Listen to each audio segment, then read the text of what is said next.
When it comes to taking your home recipe and turning it into a commercialized formula that is safe and legal, this is not some place that you want to Google your way through and hope that you did it right. Instead, you really want to work with a food scientist and an organization that can put all of these pieces together so that you walk away with a product that is ready to be on retail shelves.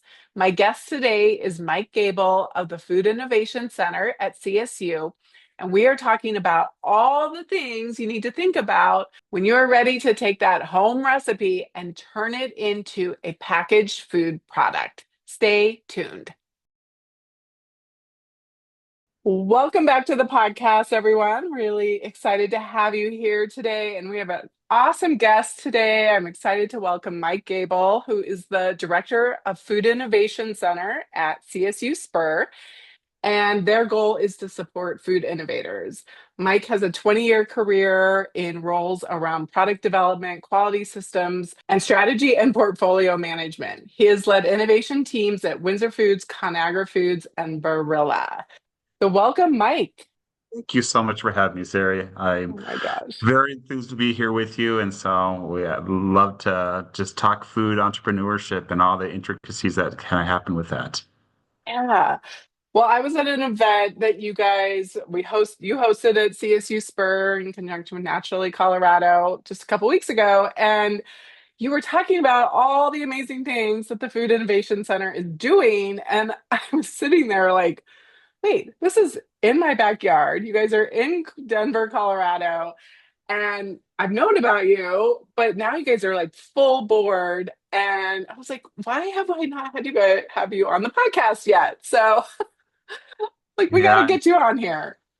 for a long time, we were in startup mode. I mean, really, Yeah. we were trying to pull together a team, and now the team's kind of pulled together our places. We have a bunch of kitchens and processing spaces that were just kind of in the works and under construction. And so, in the last probably year and a half, we've really come together. And so, I think before we hit record, we were talking, we probably have about 15 clients right now, and that I was kind of cycles through, people drop off, some are just Yeah. very quick turnkey services, and some are, for the long run, just wanting to leverage our services and our expertise. It's been great. Yeah.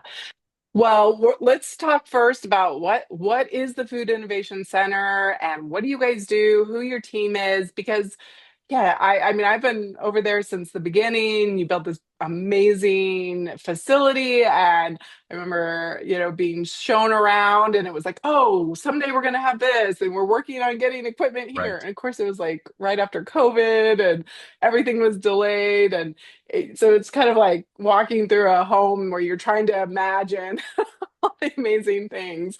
But now, like you said, you're fully operational and you have an incredible facility. So tell us a little bit about what is the Food Innovation Center? Let me start by kind of broadening and going outside and talking about Spur. Spur is a different type of campus. Colorado State University always wanted a presence in Denver. And when they were thinking about this, our chancellor really had this big idea, said, we really need to capture, there's like two-thirds of high school students in Colorado don't consider going on to college. They think it's too expensive or they run up too much debt. And so they really wanted to have a place where K through 12 audiences, these kids on field trips or school groups could come through and see people working in different careers, get them excited about, higher education, being a food scientist and seeing a food scientist actually working, or being a veterinary tech or, a plant pathologist, whatever that looks like. And so it's a very unique campus. It's always open to the public. We actually have a lot of just school groups and field trips that come through here, even like homeschool groups that come through and just kind of see everything's behind glass. And so all of our kitchens, so one of our biggest things is providing a space for entrepreneurs.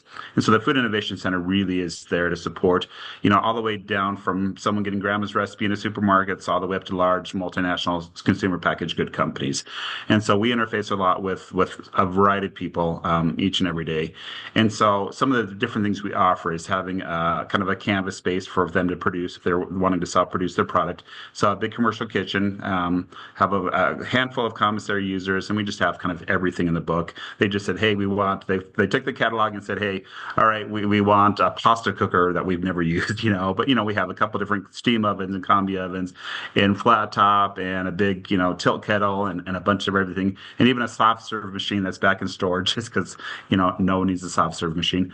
But it's a great space. It's fantastic. We've done a lot of different events there. We've done like a Top Chef event where it's great because it's behind glass, and so you can actually walk in, have cocktail hour out in the lobby, looking in the kitchen and seeing like, the chef's going to town. Then we have a dairy lab, which has been great. So, small time where you can make ice cream or yogurt or fluid milk. We have a produce lab that might be changing, but we'll see what that looks like too. It was more of a research space to make sure that we could eliminate the next outbreak of E. coli, and so it was just more of like, let's do some experiments. And then we have another lab. Actually, we have a couple of spaces that we never anticipated in the beginning having tenants here. But Sweet Loren's, if you know them, gluten-free cookie company, and they've been great. They actually moved in a couple weeks ago, and so now their R&D team's here. So it's actually great because the Amazing. I perfect. know that. Yeah, it's been great too because. Like I said before, we really want the spaces to be activated for people, walking through and going like, all right, I never thought about that I could work for a gluten-free cookie company making cookies and, being a scientist and all that goes into that. So it's great. And so the other thing is our services. We have the spaces, and then we also have a lot of services, and that's everything from what food scientists do. So we do pure product development. A lot of people come to us just to say like, all right, I have this idea. I've launched brands before, but I need a scientist to kind of have my vision come to life. And so we'll take the concept and run with it. But also a lot of auxiliary services, shelf life studies, nutrition facts panels, process authority letters. And then on the other side, we have actually our taste testing, our sensory services. And so we have focus group rooms and sensory tasting, like tasting booths, where you sit down and they slide through a tray of food and you just evaluate it. And it's been great. It's been fantastic. And so that's just kind of all around service center. More always on the technical side. Again, we send people to you to say like, if you need your business off the ground, talk to Sari It's like because all the she knows things, it yeah, after exactly. you And it's get the like, product, but and so it's been great. It's been good. that's Sure. amazing. You guys have built out such a suite of services. I know, one of the things I do in my line of work is I'm a connector, and people come to me and say, I need shelf life study done. What about this? What about that? And I've always had kind of people that, one-offs that I send people to. And now I'm like, oh, well, I could just send them to you guys. This is amazing.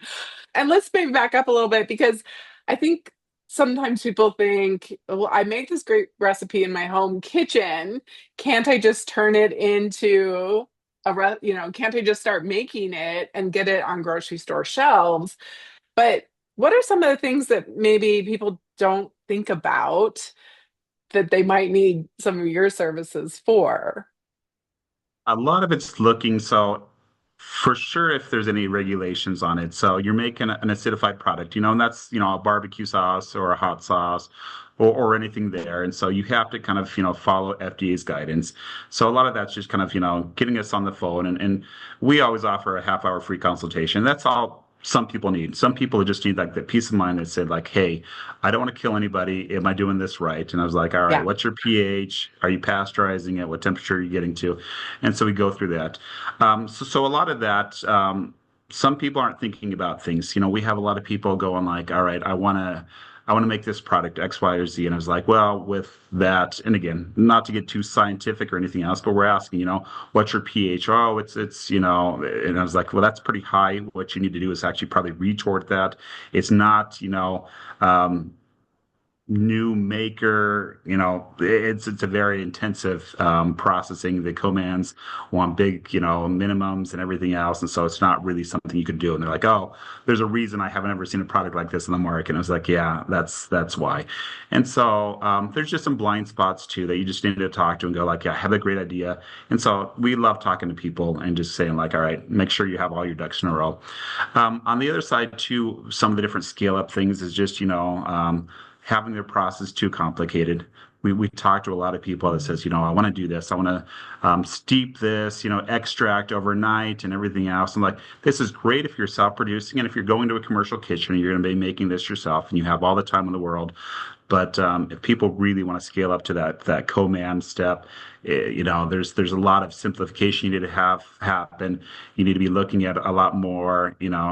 Depends on how big they're scaling, but looking at more B2B ingredients. Great if you can buy everything from Costco and assemble this bar, but you're going to need to start looking at different, functional things that'll function better. Great. You have a tapioca starch you got off Amazon. Let's look at some more functional things that'll help like improve the texture and do different things. And so that's why you kind of talk to a food scientist is they know some of these intricacies or they know who to talk to get the way we talk is always different too. When you talk to food scientists, we're talking about thickening systems. We're talking about water activity. There's a lot of different things, and I think we've gotten a lot better. Everyone that I've hired so far on my team, they're much, much, much smarter than me, and so we're trying to always like find ways to really normalize the speech that we're talking about. Even have like slides that when we talk to clients, going like, all right, why do you need to worry about water activity? And so we just kind of go through some of these things too. So it's been an Yeah. adventure and a good journey for us too. Yeah, I mean, I think what comes to mind, yes, there's all the regulations, making sure, certain, and it's so tough because you can't just be like food, right? It's like there's all these different categories, and if it's acidified food, if it's refrigerated, if it's a dairy product, if it's seafood, if it's meat, heaven forbid, when anybody comes to me with a meat product, I'm like, Yeah. how much money you got? But um, there is of course all the regulations and there's the food safety part of it, but even I learned, I hadn't really thought about it this way. You were talking at that event about, um, you got to think about your product. Your product might be on shelves for a while, and when we make, let's say, maybe a pickled product or something, our famous, yeah, Aunt Emma's Right. famous pickles.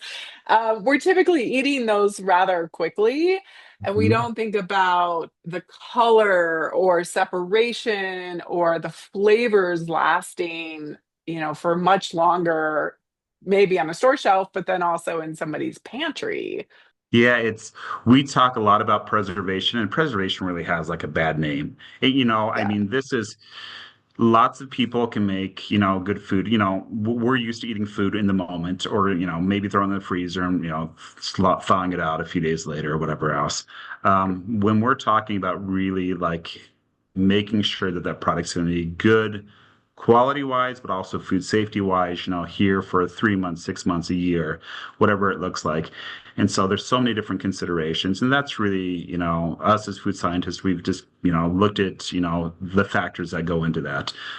We want to make sure that it's microbial stable, that, we are using the right preservation system. And again, it could be something that very traditional, like, a benzoate or a sorbate. And don't worry if you don't, some different things that don't look nice and aren't whole foods, friendly.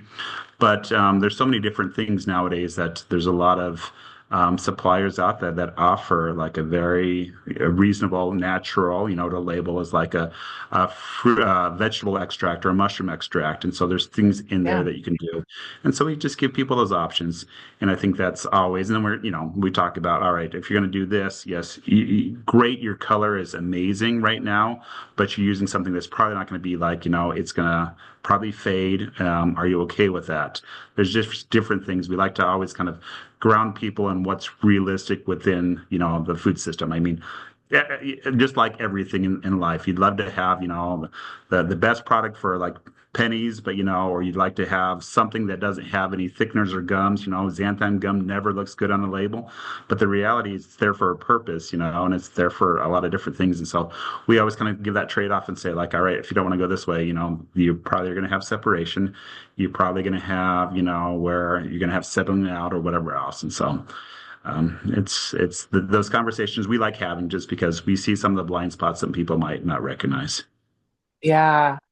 And the other thing, and you mentioned a little bit, is like also commercial ingredients, or I've worked with a lot of products where, like you said, you got to simplify. Like your recipe, I've worked with sauces where they come in with they're using other people's sauces and Right. products and it's this whole concoction. And it's like, yeah, but we got to get this down to like some really simple ingredients, some flavorings. Like you said, we don't have time to let this steep overnight and Right. all these like things that you don't mind doing when you're just doing this at home because it's kind of fulfilling and creative and fun. But when you think about commercializing and getting on store shelves, or even if you're just, if you're doing it online and things like those, the price never, those costs never pencil out well. And so there might be flavorings that you need to consider. There's definitely going to be commercialized ingredients that are going to come with COAs and different documents that have been tested. And, you also have that whole aspect of traceability and, knowing your products and making sure that they're safe. And so I think that there's a lot that, I talk about for sure, and that you guys know backwards and forwards that can really help people. Yeah, first time entrepreneurship, it's great and everything else, but both of us know very well, just having your recipe is just such a, I mean, it's important, but it's not the most important. I mean, there's so much more on building a brand and having that recognition, marketing, and logistics after the fact, and manufacturing, and ingredient supplier, quality and everything else. And so great that you have that nailed down. But and so I think and that's the benefit of having you working with your clients and us working with our clients is giving you that understanding of the blind spots that you might have, or have you considered this, or you're looking at this. And so it's always nice and to have that reassurance and know that you kind of built up your team. And that's what we're trying to provide is just an extra person that in case of emergency, they're at the command, they have some issue, call us up and we'll see what we can do. Yeah, I mean, this is part of the work, and I love that you are giving people options. And I think, when I work with entrepreneurs who have this amazing idea or that family recipe, and like you said, there are sometimes reasons why you have not seen this product on a store shelf because of the process for food safety and everything that's involved. And that, I love to help entrepreneurs get really clear about like what is their mission, what are their core values, and sometimes you just can't get there. And are you willing to, have a 90%? Like, if your gold standard is 100%, we might only be able to get it to 85, 90%. And I've worked in my early days when I did more project based, which I would do a lot of, or I would like subcontract with a lot of different Mhm. people. If I had you guys around 6 years ago, that would have been a different story, but it would have been a lot easier. But there was a couple projects that we just couldn't get there, because we needed to have certain processes that changed maybe it was the raw garlic, and it needed to be cooked and, heated to a certain temperature, and trying to simplify the recipes and things like that. And, sometimes you just can't get there. But I still think it's worth the try. Totally is. And I think there's, and that's how you have to, we always say you have to have a little bit of flexibility. Your recipe might not be perfect. And you, as the founder, you understand your gold standard and everything else. And not to say you're compromising on the recipe, but there's some give and take, right? To make it realistic. Even when we talk to people going to co-man, say like, if you've been self producing and you are the one making like quality checks every time and you're making everything perfect, unfortunately, your co-man is not going to have that level of quality or dedication. They have different goals. They have completely different goals than you. They're trying to make it as fast. They're trying to get volume in, whatever else. And so quality is one of those things unless you hold them accountable to it. And so it's just the reality is know your tolerance. And I think that's what I spoke about a couple of weeks ago at the Retail Ready conference. Was yeah, you really just got to know your tolerance and how much you're going to accept. And again, that almost shouldn't always be you as the founder making those calls. You should get some, third party. Just, I mean, again, friends and neighbors we're talking about. Just say like, all right, is this still good? And they're like, yeah, that's great, even though you think Yeah. it's, not as good a quality. Yes, but again, you don't want to alienate an existing consumer base or client base that you have if you've been selling for a while that you're going to degrade on the quality. But sometimes, before you launch a product, understand how risk tolerant you are to, changes in the recipe or color change or something in shelf life happening or a little bit of separation. Again, there's things nowadays like separation. If you have that, you find that at a natural grocers or Whole Foods, whatever else, people aren't going to balk as much. They're used to shaking it up and going like, "That's great." Maybe they're not using some of these gums or whatever else that. So it's Mhm. just understanding your consumer for sure. Right. Right. And what I love is that journey of entrepreneurship is like, I think it is about, not lowering your standards, but like you have to be a little more flexible. You have to be a little more fluid, and you're going to have, this is part of the journey and the process. And like you, there's a lot more just taking risks and trying things. Sometimes you're going to have a batch that's a little off color, and I think what you guys probably also do is when you're thinking. I think when you go to a co-man, right, establishing some of those standards and those tolerances so people understand, like when you go to a co-man, it can't just be like there's only, this like one way of, of Right. your baking cookies. Like there has to be some tolerance of like what's too cooked or what too baked and what's underbaked, but like in between is okay because we're dealing with lots of humans and machines and much larger quantities of products. Yep. And I think, yeah, keeping co-mans accountable is always one of those things. And again, you should really have a good quality document that spells it out, how frequency, and again, not to nitpick every little thing, because there really is a couple big things that really affect the quality and just understanding, is that just a measurement of what pH is it, there's the food safety aspect they for Yeah, sure have to be kind of maintaining and stuff. But, is there a color aspect, and we, even in large, I mean, I was working for companies that were, $10 billion companies. And so we would actually even use a lot of times just like a color scale. It was just like a printed out thing that would just showing like, all right, here's too baked and here's underbaked, whatever else. And this is where you want to kind of land on whatever else. And just, these are yep, easy things that, any person on the line, any your quality assurance person should be able to go like, all right, based on this, you're a three on the color scale. And so right, just making sure that you work with them and just kind of like saying, you great if you have a co-man that's going to do that for you, that say like, all right, we want to like make sure and everything else. But a lot of times I see the founders, they really have to go and they have to push some of these on. And that should be, if you get pushback from the co-man, it's might be a it's little such a bit of hard. an orange flag. Exactly.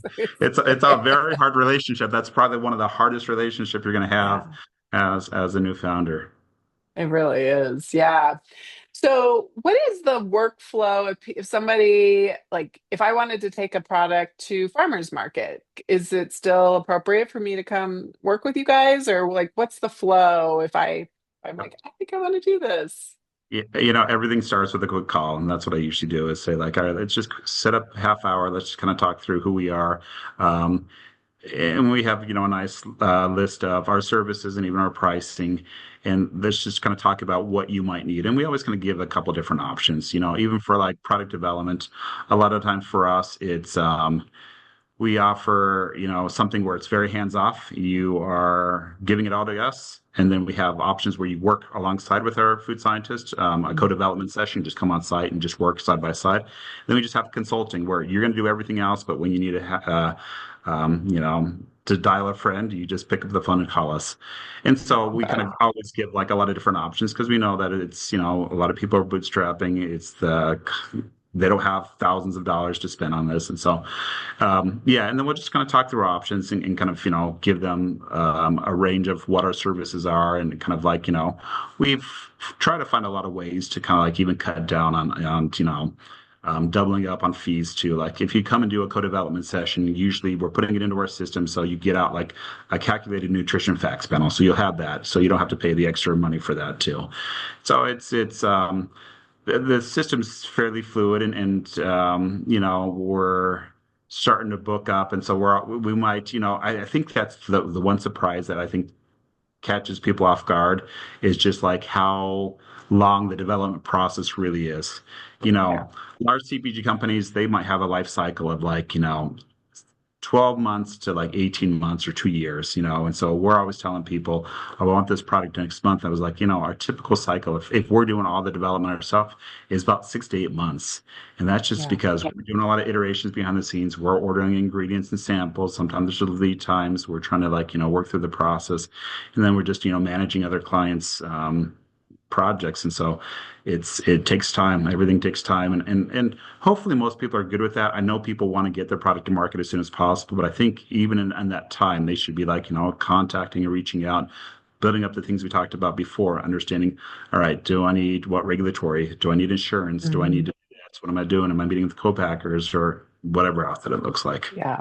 Yeah, it's interesting. That just it made me think about the way I talk to people and the way I've laid it out in my program is that you're working in these three buckets all the time. You have your product, right? And the things that you guys are doing. But you also have all of the marketing material, the branding, the labels, the like what package are we going to put it into, which I would imagine that's also really helpful because the packaging is going to matter on some of the shelf life 100%. Oh things yeah. as well. So you're kind of like it's this like dance that you're doing where you're taking the product a little forward, but then you're also like taking the branding forward and the packaging forward. And so you're doing everything related to this product. And then you also have like all of the business stuff, the licenses and all the Mhm. other, the businessy things. And then you also have the go to marketing or the go to market strategy where it's like, okay, once I have this product and it's in my hands and it has a beautiful package and a label and Right. everything on it, now what? Now where do I go sell this? Am I gonna try to get on store shelves? Am I gonna, get online and go to farmers markets? And so I think there's enough to do there. That's Mhm. what my point is. Like, you guys are an important part of it. Obviously, we don't have a business without the product, but come work with somebody like myself and we'll get all like we got to do all the other pieces as well. And you don't want to have a product and then be thinking about your go-to-market strategy, right? It's like, 100%. by the time you get the product, you should be able to like the website should be ready, Yeah, the farmers markets, you're starting to talk to wholesalers and things like that. Like you there's a lot you can be doing. And yeah, a it six to really eight is. month, nine even I mean some products I'm like, yeah, this is a year and a half project. Exactly. It truly is because yeah, there's so many. It takes a team. It takes patience. It takes learning different skills. I mean, if you are a founder that's trying to go in it alone, which is great, and I'm not saying you can't do that by any means, but you are learning how to be a marketer and a Yeah. scientist and an operations person and a logistics. I mean, you're doing a lot of it, and lots of wonderful people have done that. But yeah, Yeah, it's so many things absolutely. you totally need to take some time to get it right. And again, there's always reservations. If you wait too long, you're probably not going to do it. And so, yes, you want to kind of push this out and fix along the way. And so that's what I think you were saying too. Like if you're trying for 100% of having it everything perfect, whatever else, you're probably not going to get there.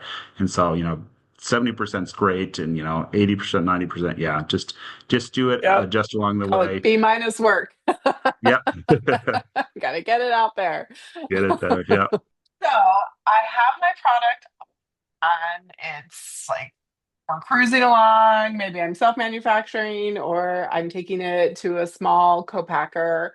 Why is it important to have you guys, a food scientist and your kind of team on speed dial, as you like to say? Yeah, I think it's just always important. we've worked with co-packers, we've been in co-packers, we understand kind of, some of the requirements. And so a lot of it really is handing over your baby to this person, this stranger, whatever else that you're going to trust to do something. And again, there's, this, and I think, your listeners understand this too, is you have such a spectrum of awful co-packers all the way up to like the best people that you could ever, give your baby to. And so this is just for us to have some time with your recipe. Look at it if there's a way to simplify it. Look and truly understand if you have all the pieces. People are say like, all right, I have this great recipe or whatever else. We're making it at a restaurant. We have a lot of people that are reaching out. We have this in a restaurant. Mm, We just want to get this like in a format we can sell it retail out of our restaurants. And so they haven't thought about a nutrition facts panel. They haven't thought about final packaging. They haven't thought about a lot of these things. They haven't even probably thought about COGS. Things in a restaurant work very different from like a consumer packaged good. And so it's just getting those different things and just kind of talking through that and saying, all right, um, and understanding, manufacturing too. Yes, you can do it in the back of your kitchen and everything else. But, if you want to go to a co-man, here's some of the things to look out for. Here's maybe some people that we could recommend you to. We find a lot of times the co-mans that do best are people that have been founders, and entrepreneurs. They really set up shop. They said, all right, we actually bought the equipment and then we started, co-packing for one person. And a lot of people like this, right, Sari? And so they understand what an entrepreneur is going through. And so they're very much more friendly about kind of setting up those contracts, the minimum order quantities that make sense. And so we just love working with those type of co-mans too. yeah. But yeah, there's a whole lot of things that I think, why you'd want us in speed aisles. Just, I think a lot of it comes out, just that 11th hour right before you're going to a co-man. Let's just sit together. Let's look at this. Let's, those co-development sessions everyone loves. Our food scientists, Kate and Rachel are amazing. It's just so nice. It's like almost refreshing to go like, all right, I've been staring at this recipe. Now I have a second set of eyes on this. You're giving me suggestions, you're giving me recommendations, and so just like let's look at this, and it just helps to have just a second opinion. Yeah. Well, there are times when I mean, even self-manufacturing, but your co-man, and it's like you're on the line or even after the fact, and then, the colors changed after the fact or something, just isn't quite right. And so having somebody that already knows the product and the background and the context, and so you can start problem solving. And these Um, things happen all all the the time, time. 100%. Yeah. We always tell people, scale up it sucks. I mean, it's just Yeah. everything that could go wrong is probably going to happen. There's a little way to insulate from that and kind of doing some of your homework ahead of time. But, regardless, I've launched probably close to 100 products, over my career. And, nothing goes right the first time. There's just always hiccups. And there's, I've spent probably months at production plants, doing things that should be relatively simple, but it's just, getting that right. And so it's hard because I know you probably have a co-man that you're going to. They're going to charge you for the test, and you might have to do multiple ones of those to get it right. And so that's again coming back to that discussion. Know your risk tolerance or your ability to pivot, and but also know that like there's probably going to be something, and I spoke about this before, where your flavor's not as where it is. You're probably going to have to consider bumping up some of the flavor components, whether they be spices or a natural flavor or anything else. And your thickening system's always going to be it's weird. You got new equipment. You're not on a stock pot in a kitchen. You're in a steam jacketed kettle, and so it's going to act very differently. And so Yeah. these are just things that you're going to be going like, all right, I need to have a tolerance of the amount of starch you're going to put in there. And usually that's even fine for the nutrition facts panel. You have a 20% plus or minus for there, so it's not a big deal. But just understand that, your recipe is likely to change. Yes, you can absolutely be a solopreneur and you can create an incredible company, but you cannot do it alone. And I am such a huge fan of, like, I preach, you got to go find your who's. You got to go get, your team built out. And like, I would not want to Google my way through food safety and hope that I did it right, I would hire a team. I would get my food, have my food science team. I would have my graphic designer. I would have somebody like myself who's kind of like a generalist and overall mentor. I would like, you got to go find who's that help you to know you're doing it right. That, I mean, not even just the money, but I mean, this is also something that you could hurt somebody with if you Yeah. do it wrong. And so there's so much writing on the line. It just blows my mind when people are like, I'm just gonna figure it all out by myself. And I'm like, what are you talking about? Like you have to build out a bench. You need a team. This is a team effort, even if you don't have a like you're subcontracting, right? These are your fractional, you guys are your fractional food scientists. Couldn't agree with you more. It really, just again, like I said, reassurance to pick up the phone and say, like, you're not going to kill anybody because of this fact or whatever else, just getting into the Yeah. nitty gritty. I like, all these fun things I always kind of mention, the pH and the water activity and the processing and the pasteurization or, the Yeah. preservation system or, do you have all this right? So you don't need a 4-year degree in food science to understand this. You just need, someone on speed dial. That's right. Exactly. You don't have to go get the degree. You just need somebody on the phone who you can pick up and call if they know it. So I love that.